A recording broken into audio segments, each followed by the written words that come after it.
Hi hello నమస్తే welcome to SR news. నేను మీ రహీం.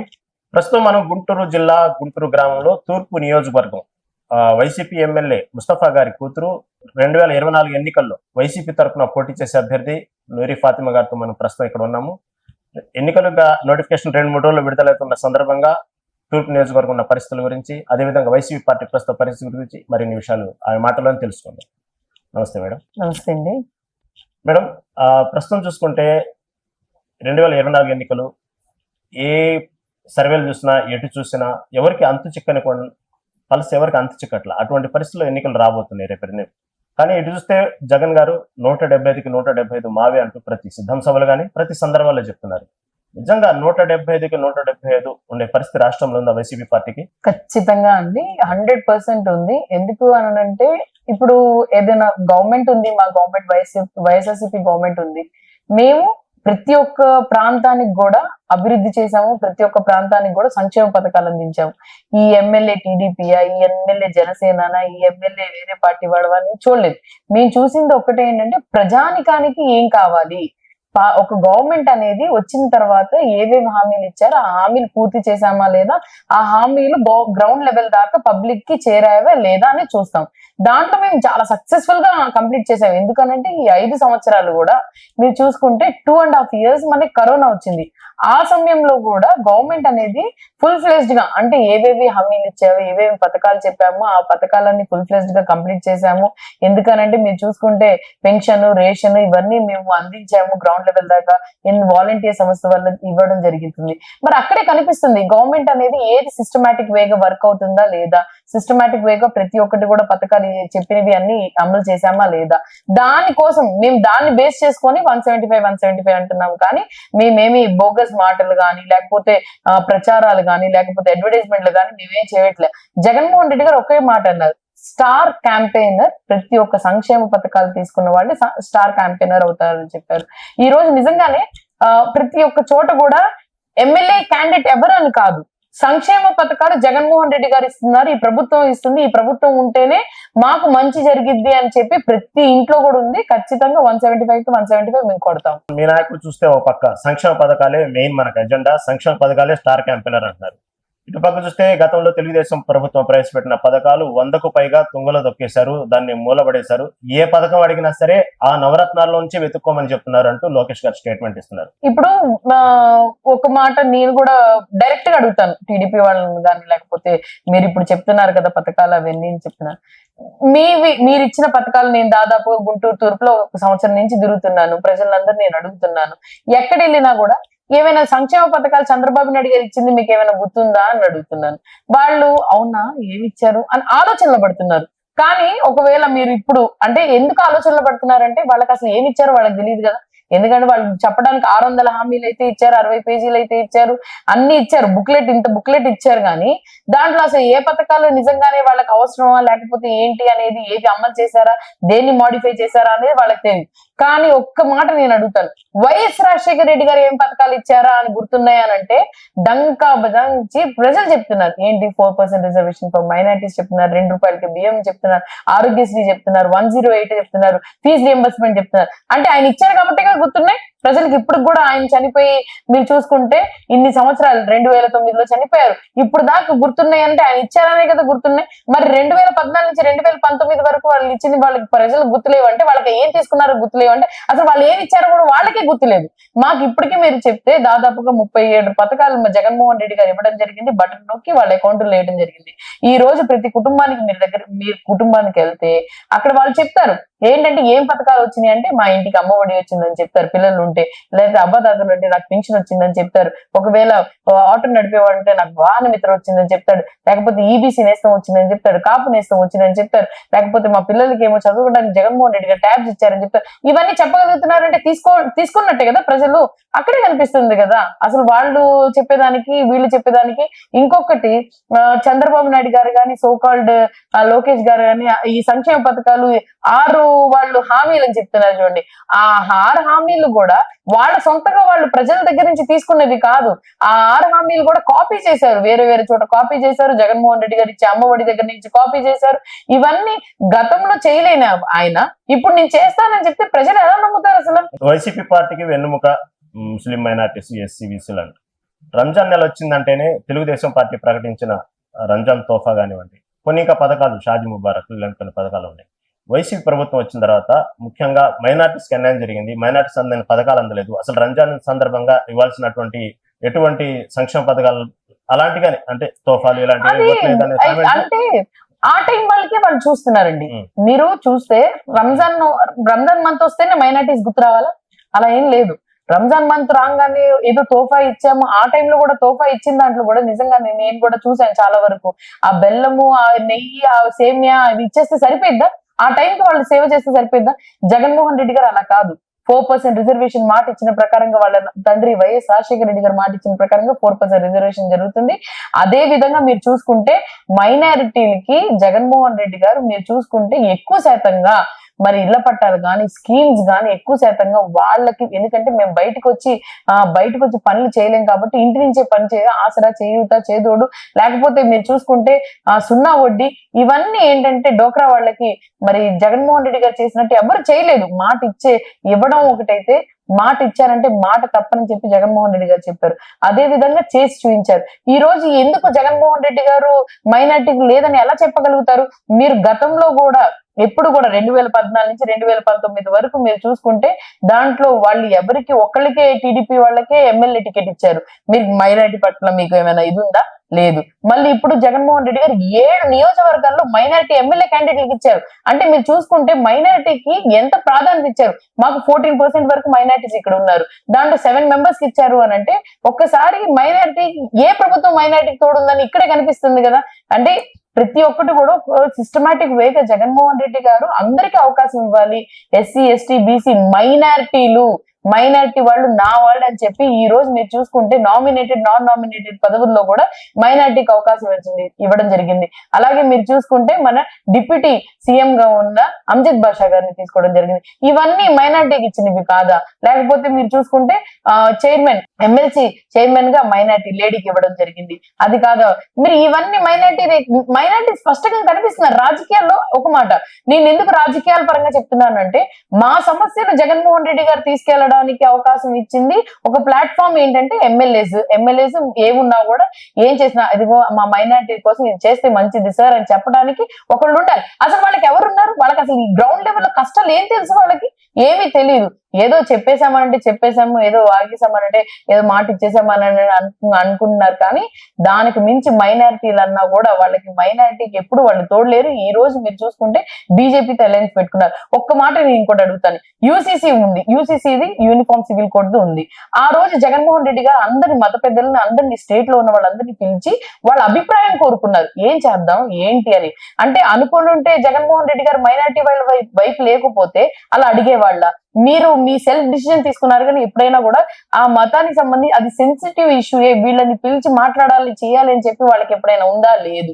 కానీ జగన్మోహన్ రెడ్డి గారు అందరినీ పిలిపించి కూర్చోబెట్టి మాట్లాడి ఏం చేద్దాం, ఏం చేస్తే మంచిది, మీకు ఇబ్బంది కలగకూడదు అని చెప్పి మా గురించి అంత ఆలోచించే నాయకుడు ఉన్నప్పుడు మాకు అక్కడి నుంచి మనకి స్టార్ట్ అవుతుంది. ఎక్కడ ఏదైనా కూడా మాకు అంత చక్కగా ఆలోచించే నాయకుడు ఉన్నప్పుడు మైనారిటీ పక్షం లేనని ఎలా చెప్తారు వీళ్ళు? ఇప్పుడు గడప గడపకి వైసీపీ కార్యక్రమం మొదలు పెట్టే ముందు జగన్ గారు ఎవరైతే ఎమ్మెల్యేలు ఉన్నారో వాళ్ళందరినీ పిలిచి ఈ కార్యక్రమం చేయండి, దాదాపు నాకు అందిన ఇంటెలిజెన్స్ రిపోర్ట్స్ ప్రకారం మీ పట్ల నియోజకవర్గంలో ఇలాంటి అభిప్రాయాలు ఉన్నాయి, ఈ గడప గడప ద్వారా మీరు సరి చేసుకోండి, మళ్ళీ 6 నెలల తర్వాత కలిసిన తర్వాత మీకు సీట్లు ప్రకటిస్తాను, దాంట్లో మొహమాట లేదు ఎవరన్నా అన్న తర్వాత దాని ప్రకారమే ఆయనకు వచ్చిన రిపోర్ట్స్ కానివ్వండి, ఇంటెలిజెన్స్ రిపోర్ట్స్ ఏదైనా కానివ్వండి, 40 స్థానాల పైగా కొత్త ముఖాలు కానీ స్థానభ్రంశం చెందడం కానీ అలా చేశారు. అలాంటి సమయంలో ముస్తఫా గారిని కాకుండా మీకు టికెట్ విషయంలో, అంటే ముస్తఫా గారి యొక్క చరిష్మా మసకబారిందా, లేకపోతే తూర్పు నియోజకవర్గంలో ఆయన పట్ల ఏమైనా వ్యతిరేకత ఉంటే కొంచెం కొత్త ముఖంలా మీకు ఇచ్చారా, లేకపోతే మీ యొక్క సర్వీస్ ని గుర్తించి ఇచ్చారా? దీంట్లో అండి అసలు నిజంగానే ముస్తఫా గారి ఫేమ్ లేకపోతే నేను లేను. దీంట్లో స్పష్టత. ఎందుకనంటే 10 సంవత్సరాలు కూడా నాన్నగారు చాలా చక్కగా చేసుకుంటా వచ్చారు. ఏదైనా పబ్లిక్ తరపు నుంచి మాట్లాడేవాళ్ళు. ఆయన ఇప్పుడు పొలిటికల్ తరపు నుంచి మాట్లాడేవాళ్ళు. ఒక ఎమ్మెల్యేగా ఆయన ఇప్పుడు అనుకోలేదు, చేయలేదు. కానీ నా కూతురికి అవకాశం ఇవ్వాలి. ఫస్ట్ ముస్తఫా గారు నాన్నగారు ఏంటంటే నాకు ముందు నుంచి రాజకీయాల్లో రావాలన్నా చేయాలన్నా ముందు నుంచి నాకు చాలా ఇంట్రెస్ట్. సో మీరేం చదువుకున్నారు? నేను బీటెక్ చదువుకున్నానండి. విజ్ఞాన్ యూనివర్సిటీలో బీటెక్ కంప్లీట్ చేశాను. సో నాకు రాజకీయాలంటే ముందు నుంచి కూడా చాలా ఇంట్రెస్ట్. ఎందుకంటే మా ఫ్యామిలీ అంతా సేవా తత్వం ఉన్న అంటే ఫ్యామిలీ. ఇదేనా ఫస్ట్ టైం, లేదా ఇంత ముందు ఎప్పుడన్నా మీరు పార్టీకి సంబంధించిన రాజకీయాల్లో కానీ పోటీ చేయడం కానీ, ప్రెసిడెంట్ కానీ, ఎంపీ అంటే లేదండి, ఏవి పోటీ అయితే ఏవి చేయలేదండి. ఫస్ట్ టైం నేను చేశాను. అంటే 2014 జనరల్ ఎలక్షన్ చేశాను నాన్నకి, 19 కూడా జనరల్ ఎలక్షన్ చేశాను.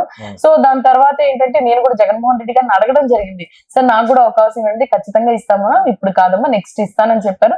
నేనేమనుకున్నానంటే అది 2029 అవుతుంది అనుకున్నాను, కానీ బట్ ఎర్లీగా ఉంటుంది అనుకోలేదు. అదే విధంగా ఈ టైంలో మీరు చూసుకుంటే జగన్మోహన్ రెడ్డి గారు ప్రతి దాంట్లో కూడా 50% లేడీస్ కి, ఉమెన్ కి ఇవ్వడం జరుగుతుంది. దాంట్లో ఏంటంటే నా కూతురు కూడా నాలాగే ఉందని చెప్పి మా నాన్నగారు రాజకీయాల్లో తీసుకొని రావడం జరిగింది. ఎందుకంటే నాలాగే ప్రజల్ని చూసుకోగలదు, నాలాగే నాయకులని, కార్యకర్తలను అందరినీ చూసుకోగలదు, అందరినీ సమాంతర న్యాయం చేయగలదు అనే ఉద్దేశంతో నాన్న రాజకీయాల్లో తీసుకొని రావడం జరిగింది. సో ఇప్పటికే 2 సార్లు గెలిచారు కదా ముస్తఫా గారు. ఈసారి నుంచి ఇంకోసారి గెలిస్తే హ్యాట్రిక్ అయితే దామాషా ప్రకారం, ముస్లింస్ కున్న దామాషా ప్రకారం నాన్నగారికి మంత్రి పదవి వచ్చే ఛాన్స్ ఉండేది కదా. ఏమండి అంటే ఒక మాట, నాన్నైనా నేనైనా ఒకటే. సో మేమిద్దరం ఒకటే. ఎవరికి అంటే మీరు సరే గెలుస్తారే, గెలిచి కదా గెలవటం కన్ఫర్మ్ అనుకోండి.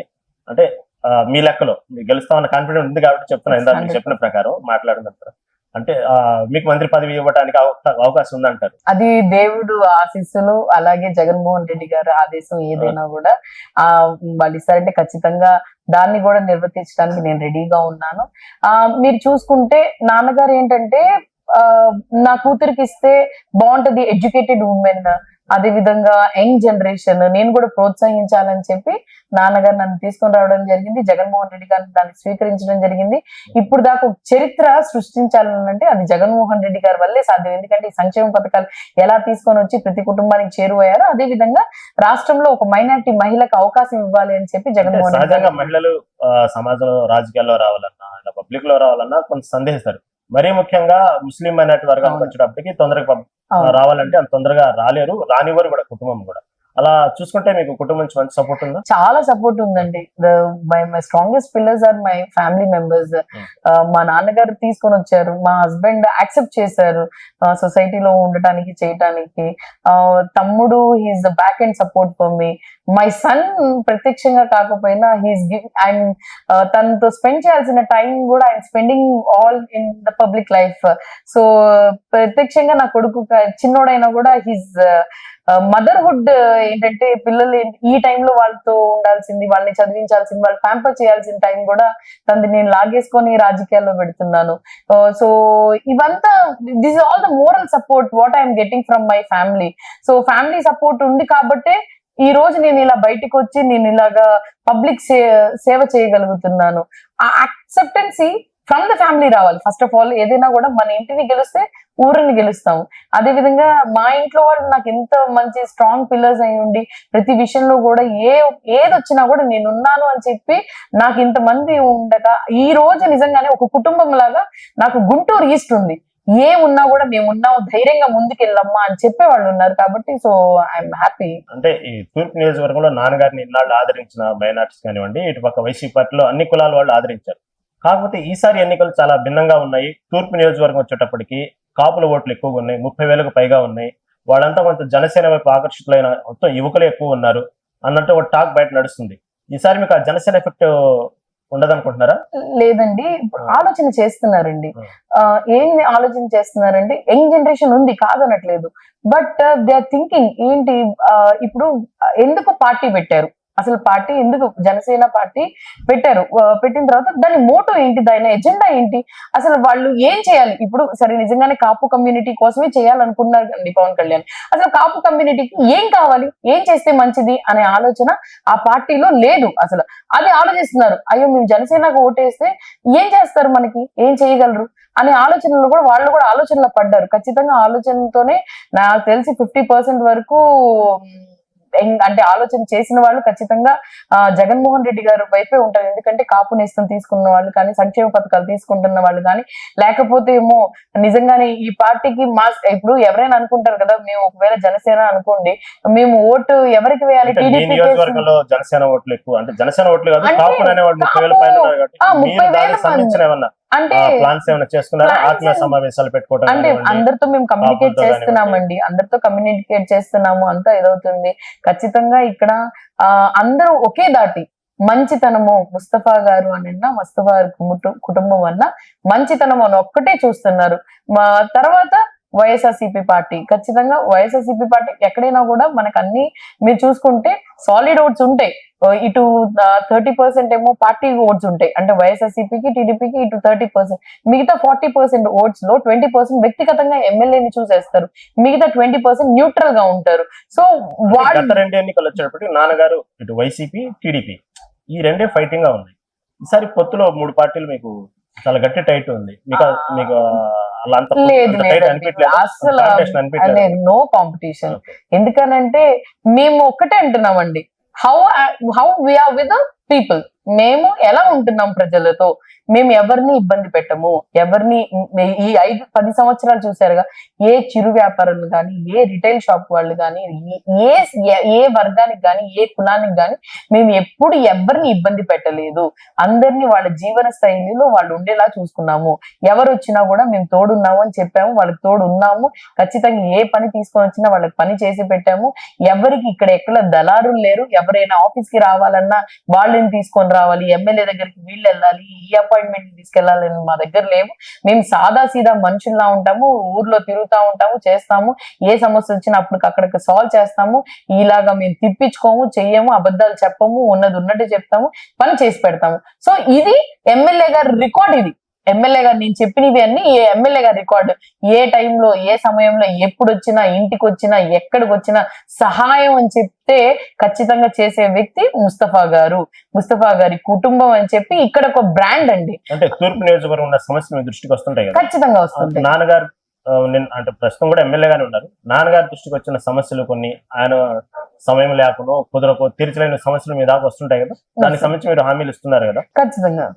ఇక్కడ బయట టాక్ ఏంటంటే ముస్తఫా గారు వచ్చేటప్పటికి కొంచెం సాఫ్ట్ కార్నర్, ఆ సాఫ్ట్ కార్నర్ వల్ల కొంతమంది కొన్ని మైనారిటీస్ వర్గాలు కొన్ని సమస్యలు వచ్చినా కూడా అనుకున్నంతగా ఫాస్ట్ గా రెస్పాండ్ అవ్వడంలో కొంచెం వెనకబడ్డారు. కానీ నూరి ఫాతిమా గారి విషయానికి వచ్చేటప్పటికి అలా కాదు, ఒక ఫైర్ బ్రాండ్, ఒక ఫైర్ అండ్ టాక్ ఉంది.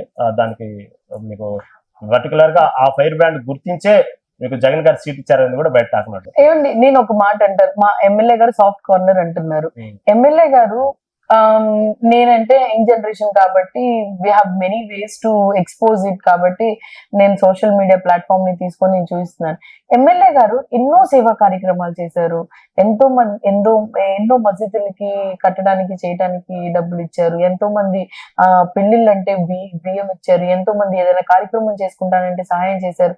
ఇవన్నీ ఎమ్మెల్యే గారు ఒక చేతికి ఇచ్చినవి ఇంకో చేతికి తెలియకూడదు అంటారు చూడండి, అలాంటి వ్యక్తి. కానీ ఆ విషయంలో మీరు కొంచెం ఆచితూచి మాట్లాడతారంట, ఖర్చు విషయంలో తొందరగా ముస్తఫా గారు అంటే అది వదిలేస్తా ఉంటారు. కానీ మీ దగ్గరకు వచ్చేటప్పటికి ఒక ఫైనాన్షియల్ ఖర్చు విషయంలో కానీ, పెట్టే విషయంలో కానీ కొంచెం నా ఆలోచన ఎలా బడ్జెట్ గా ఉంటుంది. అంటే అలా కాదండి, దృష్టికి తీసుకొస్తున్నాం బయట ఉన్నదని. నా ఆలోచన ఎలా ఉంటది అని అంటే, నేను ఇప్పుడు ఒకవేళ ఎవరైనా సహాయం అని వచ్చారనుకోండి, నేనేం చేస్తాను అని అంటే వాళ్ళ రుణం అప్పటి వరకు తీర్చి వదిలేను. ఇప్పుడు నిజంగానే పేదోడు వచ్చాడు, సంపాదించుకునే ఆ వయసు ఉంది, ప్లస్ లేకపోతే వాళ్ళకి రోజు పని చేసి సంపాదించుకోగలరు, వాళ్ళకి ఒక ప్లాట్ఫామ్ చూపిస్తాను. ఎలా అనంటే ఏదైనా వాళ్ళకి మా మిషన్ కుట్టడం వచ్చా, ఓకే మిషన్ కొనిస్తాను. లేదు నువ్వు రోజు రోడ్డు మీద తిరిగి అమ్ముకుంటా, తోపుడు బండి ఇస్తాను. లేదు నేను ఇంట్లో ఏమో ఏదైనా టిఫిన్ ఇది పెట్టుకుంటానంటే దానికి సామాగ్రి ఇస్తాను. సో జీవిత కాలం కూడా అమ్మ మాకు నూరం ఇచ్చింది కాబట్టి మేము ఇలా బతకగలుగుతున్నాం అంటే, ఏదో 2,000 ఇచ్చి 5,000 ఇచ్చి ఆ రోజుకి రుణం తీర్చుకోండి. వాళ్ళకి కావాల్సింది నేను చేసి పెట్టాను అనుకోండి, చిరస్థాయిగా రోజుకి ఇప్పుడు నేను ఆ ఖర్చు 10,000 అనుకోండి, ఒక మనిషికి నేను ఉపాధి కల్పించాను 10,000 అనుకోండి, ఆ రోజుకి నెలకు 10,000 సంపాదించుకోవచ్చుగా. నెల నెల ఎవరిని అడగాల్సిన అవసరం లేదు కదా, ఎవరి దగ్గర ఉపాధి కలిగిస్తాను, ఎవరి దగ్గరకు వెళ్ళి రోజు అడగాల్సిన అవసరం ఉండదు, నాకు ఇబ్బంది ఉంది, నాకు ఇది ఉందని అడగాల్సిన అవసరం ఉండదు కదా. వాళ్ళకంటూ వాళ్ళని ఓన్ గా వాళ్ళు జనరేట్ చేసుకునే విధంగా వాళ్ళకి అవకాశం ఇస్తున్నాను కదా. సో అలా ఆలోచిస్తాను. ఫైనాన్షియల్ విషయం అంటే ఖచ్చితంగా ఎక్కడ ఖర్చు పెట్టాలి, ఎప్పుడు ఖర్చు పెట్టాలి, ఏ విధంగా ఖర్చు పెట్టుకోవాలని చూసుకోండి. నాన్నగారు విచ్చలవిడిగా ఖర్చు పెడతారు అని అంటే ఎవరికూ ఖర్చు పెట్టరు, ప్రజలకు ఇస్తూనే ఉంటారు ఆయన.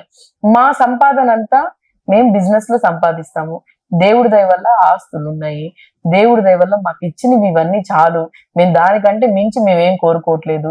ఈ 10 సంవత్సరాలు కూడా నాన్నగారు ఎక్కువ శాతంగా ఆయన సొంత డబ్బులతోనూ ఎన్నో కార్యక్రమాలు చేశారు.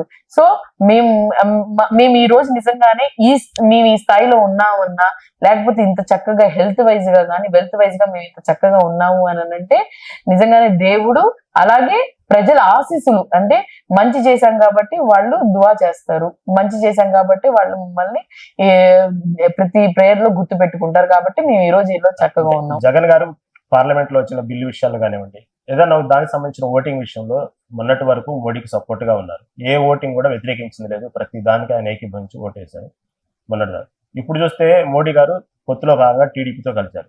ప్రస్తుతం ఇప్పుడున్న మైనార్టీ సమస్యల్లో మొత్తం దేశవ్యాప్తంగా నడుస్తుంది సిఏఏ నడుస్తుంది. ఇప్పుడు మోడీకి వ్యతిరేకంగా మాట్లాడతారా వినాయకుడు, సిఏని ఖండిస్తారా? ఖండిస్తామండి. ఇప్పుడు అది మాకు ప్రాబ్లం. నేను ఒక మాట అంటానండి, మా స్టేట్ లో పబ్లిక్ మా మైనారిటీస్ కి ఇబ్బంది ఉంది అని అంటే జగన్మోహన్ రెడ్డి గారు ఖచ్చితంగా దాన్ని వ్యతిరేకిస్తారు. ఒకవేళ బిల్లు ఫేవర్ గా ఉందనుకోండి, ఇప్పుడు దాకా మీరు చెప్పారు కదా ప్రతి దానికేమో బీజేపీతో మేము తోడున్నాము అని చెప్పి, ఒకవేళ అది ఫేవర్ అవుతుంది అంటే ఖచ్చితంగా ఇప్పుడు ఆలోచించాల్సింది తన నాయకుడికి మధ్య ఉన్న ఒప్పందాలు కాదు, అసలు ప్రజలకి ఏం కావాలి. మాకు కావాల్సింది మేము ప్రజల కోసం ఏమైనా తీసుకొని వస్తాము, మా ప్రజల కోసం ఏం కావాలని ఒక ఆలోచన చేస్తాము. సిఏఏ గురించి కూడా ఖచ్చితంగా దాన్ని అందరూ కలిసి చేసుకొని దాన్ని స్పష్టత తీసుకొని వచ్చే దాన్ని అంటే మాకు ఇబ్బంది లేనంత రోజులు మా జగన్మోహన్ రెడ్డి గారు ఉన్నన్ని రోజులు మాకు ఇబ్బంది ఉండదండి. ఆయన ఏ డిసిజన్ తీసుకున్నా అందరినీ ప్రకటించిన రోజే, అంటే టీడీపీ పొత్తు ప్రకటించిన రోజే ఇక్కడ మేదర్మెట్లో సిద్ధం సభ జరిగింది. అయినప్పటికీ కూడా ఒక మాట కేంద్ర ప్రభుత్వాన్ని కానివ్వండి పొత్తు విషయంలో వచ్చేటప్పటికి ఎంతసేపు టీడీపీని కార్నర్ చేశారు కానీ జగన్ గారు ఒక మాట బీజేపీని అంటాను కానీ మోడీని కానీ సాహసం చేయలేదు. కాదండి, ఇక్కడ బీజేపీ ఉంటేనే కదండి బీజేపీ గురించి మాట్లాడేది. అసలు బీజేపీ ఉందా ఇక్కడ ఆంధ్రప్రదేశ్ లో? మనకి సౌత్ లో అసలు బీజేపీ ఎక్కడ ఉందండి? ఇప్పుడు ఏదైనా మాట్లాడాలి చేయాలి అని అంటే అసలు వాళ్ళు ఇక్కడ జనసేన ఒక టికెట్ కూడా లేదు. అయినా ఆ లేచిన కానీ దాదాపుగా టీడీపీ వైసీపీ ఫైటింగ్ అంటే కూడా జనసేన వైసీపీ ఫైటింగ్ బాగా నడుస్తుంది. మళ్ళీ ఒక సీటు కూడా లేని పార్టీని మరి అంటే ఒక మాట అండి, వాళ్ళు ఎక్కువగా ఏంటంటే జనసేన వాళ్ళు ట్రోల్ చేస్తూ ఉన్నారు. సో సోషల్ మీడియాలో గానీ దీంట్లో గానీ ఒక్క సీటు కూడా లేదు, కాదనట్లేదు. బట్ అయినా కూడా ఆ నాయకుడు అనేవాడు ఏంటంటే వాళ్ళ దాంట్లో ఉన్న వల్గర్ లాంగ్వేజెస్ వల్ల, ఇప్పుడు నేనున్నానండి, వ్యక్తిగతంగా నా మీద ట్రోల్ చేశారు. ట్రోల్ చేసినప్పుడు నేను పట్టించుకోను, సాధారణంగా పట్టించుకోను.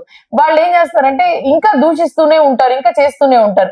ఎక్కువ శాతంగా వాళ్ళవే కనిపిస్తున్నాయి. ఇప్పుడు మేము చెప్పకపోయాం అనుకోండి, అదేమనుకుంటారు, మేము నిజంగానే తప్పు చేసామని అనుకుంటారు కదా. ఖచ్చితంగా దాని గురించి మేము స్పందించకపోతే, వాళ్ళు చెప్పిన దానికి మేము స్పందించకపోయాం అనుకోండి, ఏమంటారు, వీళ్ళు చేతగాని వాళ్ళు అని అంటారు. అదే స్పందించాలి కదా ఖచ్చితంగా. దానికోసం ఏంటంటే ఎక్కువ శాతంగా టీడీపీ వాళ్ళు ఏం చేస్తున్నారంటే జనసేనను ముందు పెట్టి వెనక నుంచి వీళ్ళు ఆడిస్తున్నారు. సో దానికోసం మీరు ఏమంటున్నారంటే మీరు టీడీపీని కూడా ఏమన్నట్లు ఎక్కువగా జనసేన అంటున్నారండి. వీళ్ళని ముందు పెట్టి వీళ్ళు వెనక ముసుగుగా వీళ్ళు ఆడుకుంటున్నారు అంతే. గత 2 రోజులుగా ఎటు చూసినా సరే రాష్ట్రం మొత్తం మీడియా మొత్తం ఒకటే నడుస్తుంది, తెనాలి గీతాంజలి విషయం. తెనాలి గీతాంజలి విషయంలో నిన్నటి వరకు టీడీపీ జనసేన ట్రోల్స్ వల్లే అమ్మాయి ఆత్మహత్య చేసుకున్న కారణం అనేది వైసీపీ బాగా ఫోకస్ చేసింది. మీరు చూసుకుంటే నిన్నటి నుంచి సోషల్ మీడియా చూసుకునేటప్పటికి ఆమె ఆత్మహత్య మీద పలు అనుమానాలు, అది హత్యగానో రకరకాలు వస్తుంది. ఇంకొంచెం ముందుకెళ్తే వైసీపీ మీద కూడా టార్గెట్ చేస్తూ ఇది వైసీపీ చేసింది అన్నట్టు వస్తుంది. మీరు కూడా స్పందించే ఉంటారు ఈ పార్టీకి, నిన్న కూడా ర్యాలీ చేశారు విన్నాము. అసలు దాని గురించి ఏమండి, ఒక మాట, ఒక మనిషిని చెప్పాల్సినంత అవసరం ఏమొచ్చిందండి? ఒక మనిషిని రాజకీయంగా మాకు వాడుకోవాల్సినంత అవసరం ఏమొచ్చింది? ఇది నిజంగానే శవరాజకీయం ఎవరు చేస్తున్నారు అనేది ప్రజలకైతే అర్థమవుతుంది. టీడీపీ వాళ్ళు సరే, నేను క్లియర్ కట్ ఓపెన్ గా అడుగుతున్నాను, మీరు ట్రోల్ చేయలేదా? ఆవిడ్ని ట్రోల్ చేయలేదా? మీరు టీడీపీ వాళ్ళు కానీ జనసేన వాళ్ళు ట్రోల్ చేయలేదా? ఒక మాట నేను అడుగుతున్నాను. ట్రోల్ చేశారు. ఆమె టిక్ టాక్ లో ఉంటది, ఇన్స్టాగ్రామ్ లో ఆమె active person, she an very active person. So ఆమె ఏదో ఆమె సంతోషంగా చెప్పినందుకు ఆమెని ఆమె ఎన్నో చూసుంటది కాదనట్లేదు. మేము రాజకీయాల్లో ఉన్నాం, అన్నిటినీ తెగించి చేసి మేము రాజకీయాల్లో వచ్చాం. ఎవరు ఏం చెప్పినా కూడా మేము పట్టించుకోము, ఎందుకనంటే ఇంకా వాళ్ళ బుద్ధే అలాంటిది అని మేము అనుకుంటాం. కానీ సాధారణమైన లేడీ ఉమెన్ ట్రోల్ చేశారు కాబట్టి ఆమె ఎంత అంటే మనస్తాపానికి గురై ఉంటది. ఆమె రైల్వే ట్రాక్ దగ్గరికి వెళ్ళి చనిపోవాల్సి, వాళ్ళ హస్బెండే అంటున్నాడండి. ఇప్పుడు మేము అనాల్సిన అవసరం లేదు, వాళ్ళ హస్బెండే అంటున్నాడు నేనే చదవలేకపోయాను. ఆమెను అంత నీచంగా మాట్లాడుతుంటే ఒక భర్తగా అయి ఉండి నేనే చదవలేకపోయానంటే ఆలోచించండి ఏ విధంగా వాళ్ళు ట్రోల్ చేశారని చెప్పి. సరే మీకు ఏదో డౌట్ అంటున్నారు కదా, పోస్ట్ మార్టం చేయించండి, తెలుస్తుంది కదా చంపారు ఇది అదే అని అంటున్నా. అసలు చంపాల్సిన అవసరం లేదు, మీరే చంపారేమో. ఆమె చనిపోయిన తర్వాత కూడా, సరే మీరు ఇది అంటున్నారు కదా, ఆమె చనిపోయిన తర్వాత కూడా ఇంకా ట్రోల్ చేస్తున్నారు. మీరు మీరు ఏం సందేశం ఇస్తున్నారు అసలు నాకు అర్థం కావట్లేదు. ఏం మెసేజ్ ఇస్తున్నారు ఈ లోకానికి, ఈ రాష్ట్రానికి మీరు ఏం మెసేజ్ ఇస్తున్నారు? అంటే ఆడవాళ్ళంటే మీకు లెక్కలేదా? లేకపోతే ఆడవాళ్ళు మీకు ఓటు వేయకపోతే, లేకపోతే వాళ్ళ నోరు నొక్కేయడానికి, మరి ఇంకొక మాట్లాడకూడదని నొక్కేయడానికి మీరు ఈ రోజు చేసిన కారణం వల్ల నిజంగానే ఈ రాష్ట్రం నిజంగా సిగ్గు చేయటం. అయ్యో మీకు నైతిక విలువలు అనేది చచ్చిపోయినాయి. ఎప్పుడు అని అంటే ఎన్టీఆర్ గారు ఉన్న రోజుల్లో నిజంగానే టీడీపీ పార్టీ అని అంటే ఒక గౌరవం ఉండేది, నిజంగానే ఆడవాళ్ళంటే ఒక ప్రాధాన్యత ఉండేది. కానీ ఆయన చనిపోయిన తర్వాత చంద్రబాబు నాయుడు గారు వచ్చిన కాండించి అసలు నిజంగానే మహిళలకి ఆయన ఎప్పుడు ప్రాధాన్యత ఇవ్వలేదు, మహిళల్ని ఎప్పుడు ఆయన లెక్కలో తీసుకోలేదు. జగన్మోహన్ రెడ్డి గారు వచ్చిన తర్వాత మహిళలు అంటే మహారాణులు, మహిళలు అంటే పెద్దపీట వేశారు, మహిళలకి ఎక్కువ శాతంగా ప్రాధాన్యత ఇచ్చారు. జగన్మోహన్ రెడ్డి గారు ప్రాధాన్యత ఇచ్చింది మనకు కనిపిస్తుంది స్పష్టంగా. మహిళలు ఏ విధంగా ఈ ప్రభుత్వం ఎలా చేసింది, ఆ ప్రభుత్వంలో ఎలా ఉంది అనేది ప్రతి ఒక్కటి కనిపిస్తుంది. ఈ రోజు వరకు కూడా ఎవరు కూడా అంటే ట్రోల్ చేశారు కదా మీ సోకాల్డ్ కార్యకర్తలు గాని, మీ సోకాల్డ్ ఫ్యాన్స్ గాని ట్రోల్ చేశారు కదా, ఎవరైనా ఒక్కళ్ళు వచ్చి మాట్లాడారా? టీడీపీ వాళ్ళు ఎవరైనా మీరు చూసారు ఎక్కడైనా మాట్లాడినట్టు? కానీ మీ నాయకులు కానీ ఆమెను చంపేశారు, ఆమె ఈ విధంగా ఉండేది, ఆ విధంగా ఉంది, చనిపోయిన ఆమె మీద కూడా ట్రోల్ చేశారు అని అంటే నిజంగానే నైతిక విలువలు లేని పార్టీ మీ పార్టీ. లోకేష్ చూసుకున్నట్టయితే ప్రతి నియోజకవర్గంలో ఉన్నటువంటి సమస్యలు కానివ్వండి, వైసీపీ దౌర్జన్యాలతో బలైనటువంటి టీడీపీ కార్యకర్తలు, పార్టీ సంబంధించిన వాళ్ళు, సానుభూతి పరులు, అలా ఎవరెవరు ఉన్నారో వైసీపీ అరాచకాలకు బలైన వాళ్ళు మొత్తం నా రెడ్ బుక్ లో ఉన్నారన్నారు. అలాంటి రెడ్ బుక్ లో తూర్పు నియోజకవర్గం కూడా ఉందా? ఏమండి అసలు రెడ్ బుక్ లో నేను ఒకటి అడుగుతాను, మాకేం అవసరం అండి మీ నాయకులకో, లేకపోతే మీ కార్యకర్తలకో, లేకపోతే మీ ఓటర్స్ కో మేము సంక్షేమ పథకాలు ఇచ్చాము, ఈ రోజు గర్వంగా చెప్పుకోగలము. మేము మరి మీ వాళ్ళకి మేము హింస పెట్టాల్సినంత అవసరం ఏంటి?